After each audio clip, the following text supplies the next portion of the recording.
बिस्मिल्लाहिर्रहमानिर्रहीम। अस्सलाम वालेकुम। Welcome to the lecture of JavaScript.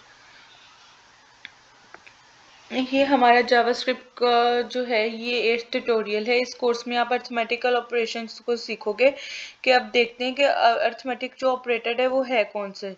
ठीक है, आपके पास यहाँ पे अलग अलग अर्थमेटिक ऑपरेशन जिसमें प्लस एडिशन मतलब एडिशन के काम में यूज होता है, मतलब इस तरह से माइनस आ जाता है जिसमें सब्सट्रैक्शन में यूज कर होते हैं, फिर मल्टीप्लिकेशन, ठीक हो गया, और डिवीजन।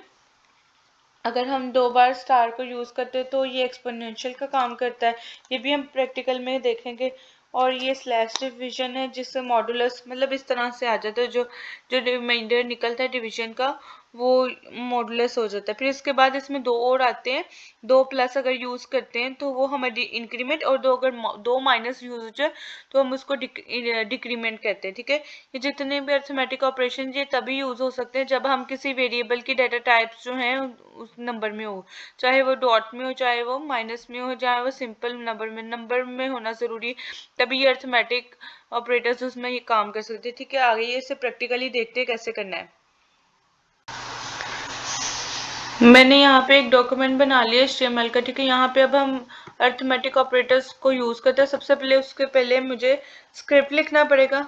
ठीक है, यहाँ पे पहले मैं स्क्रिप्ट लिखूंगी क्योंकि हम जावास्क्रिप्ट में काम कर रहे हैं तो ऑब्वियसली मुझे स्क्रिप्टिंग ही करनी पड़ेगी। देन उसके बाद मुझे एक वेरिएबल बनाना है, तो मैं क्या करूंगी, मैं वेरिएबल, जारी बात है अर्थमेटिक ऑपरेटर्स को परफॉर्म करने के लिए मुझे सबसे पहले वेरिएबल लिखना डिक्लेयर करना होगा।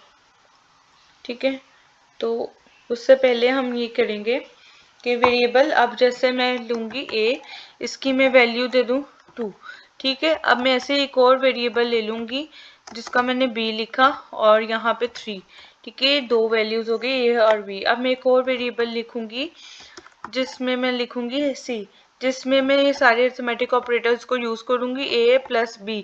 सबसे पहले जो है मैं a और b का जो है एडिशन में हो जाएंगे और इनकी वैल्यू को हम प्रिंट करवा लेंगे। अब मैं यहाँ पे देखती हूँ, यहाँ पे इनकी वैल्यू को प्रिंट करवा लोगे। ठीक है, अब ये है, लेकिन इसको प्रिंट करने के लिए भी तो मुझे इसको डॉक्यूमेंट, जिस तरह आपको पता है हमें डॉक्यूमेंट के थ्रू ही जो है करना पड़ता है। और मैं क्या करूँगी, यहाँ पे मैं वैल्यू लिख दूंगी c और मैं कर दूंगी, देखो a प्लस b जो है वो 5 है, तो यहाँ पे उसकी वैल्यू, मतलब इसमें हम जितनी मर्जी वैल्यूज डाल सकते हैं। ठीक है, यहाँ पे अब यहाँ पे मैं कोई भी वैल्यू डालूं, 200 डाल दूंगी, यहाँ पे मैं 350 डाल दूंगी, ये सबको एडिशन करेगा। अगर मैं 350.52 भी डाल दूंगी तो ये उसको वेरिएट करके दिखाएगा। अब बात करते हैं यहाँ पे सब्सट्रैक्शन की, तो सब्सट्रैक्शन के लिए यहाँ पे मैं क्या करूंगी, अब मैं इसको कमेंट कर दूंगी ताकि आपको समझ में आ जाए। अब मैं दोबारा करूंगी VAR, ठीक है, C is equal to A minus B। ये देख लो, ठीक हो गया, बिल्कुल ठीक दिखा रहा है ये। अगर मैं यहाँ पे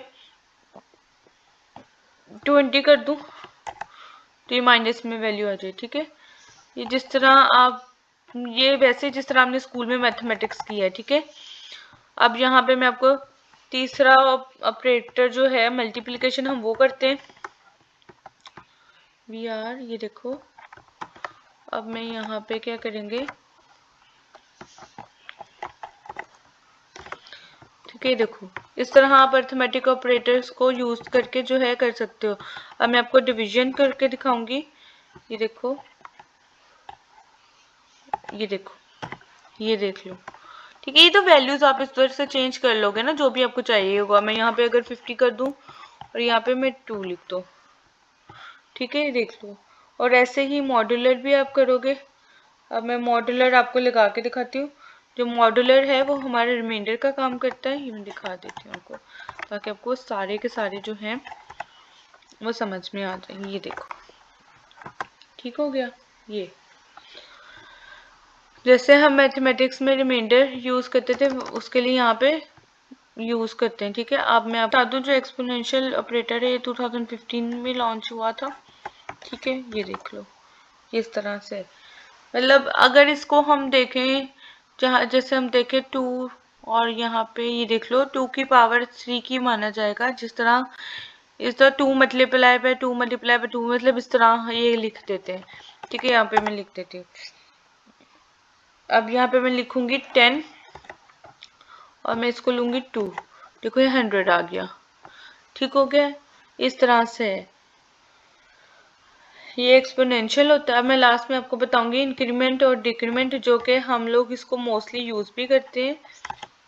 ये देखो इंक्रीमेंट, ये मैं सी खत्म किया है। ठीक हो गया, और इसी तरह मुझे a प्लस बी भी लिखूंगी।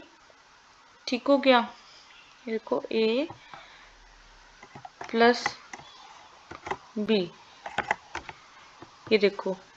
ठीक है, यहाँ पे a प्लस प्लस हो गया तो ये वैल्यू है। ठीक हो गया, ये सारी चेंज आ जाएंगी। अब यहाँ पे डिक्रीमेंट भी होगा। अब मैं b के ऊपर डिक्रीमेंट करके दिखा देती हूँ। ये देख लो, अब मैं यहाँ पे इसको b को कॉल करवाऊंगी। ये देखो 1। ठीक हो गया, ये चीज देख लेनी है आपने। इंक्रीमेंट और डिक्रीमेंट किस तरह से काम करते हैं आपको नजर आ रहा होगा। जितनी भी अरिथमेटिक ऑपरेशन जो है आप इस तरह नहीं यूज करते कि आप सिंपल जो विदाउट वेरिएबल भी यूज कर सकते हो। जैसे मैं यहाँ पे लिखूंगी कि यहाँ पे लिखूंगी 25 प्लस 10। ठीक है, ये देखो यहाँ पे 35 प्रिंट हो गया। आप इसको वेरिएबल के थ्रू भी जो है लिख सकते हो। ठीक है, मैं यहाँ पे लिखूंगी b प्लस 10। ये देखो b प्लस 10। ठीक है, ये देख लो। इस तरह से या मल्टीपल वेरिएबल्स को प्लस या माइनस जो है कर सकते हो, या मल्टीप्लिकेशन यूज कर सकते हो। तो वो मैं आपको करके दिखा देती हूँ। मैं सबको यहाँ पे कमेंट कर दूंगी। ठीक है, अब मैं यहाँ पे एक वेरिएबल ले लूंगी CVR C A plus B. अब जो भी वैल्यू है आप चाह रहे हो कि आप अगर इधर चाहो तो यहाँ पे जो वैल्यू आएगी वो 2 से मल्टीप्लाई हो जाए। तो ये देखो यहाँ पे मुझे c की वैल्यू को भी प्रिंट करवाना पड़ेगा। ये देखो डॉक्यूमेंट डॉट राइट c। ठीक है, ये देखो इस तरह से होगा। ठीक है, ये इस तरह से आएगा। ये डिमांस रूल को ही फॉलो करेगा। अब इसका अगर हमें ये पहले b अगर करना है, मैं इसको अगर मुझे इसको करना है तो मैं इसको पहले ब्रैकेट दूंगी। ठीक है, अब देखो वैल्यू ही चेंज हो गई बिल्कुल ही। ठीक हो गया। कॉम्प्लेक्स मैथमेटिकल को कैलकुलेशन करनी तो आपको ऐसे कॉम्बिनेशंस बना के जो है कैलकुलेशंस करनी पड़ेंगी। तो होपफुली आपको इसकी समझ आ गई होगी अरिथमेटिक ऑपरेशंस की।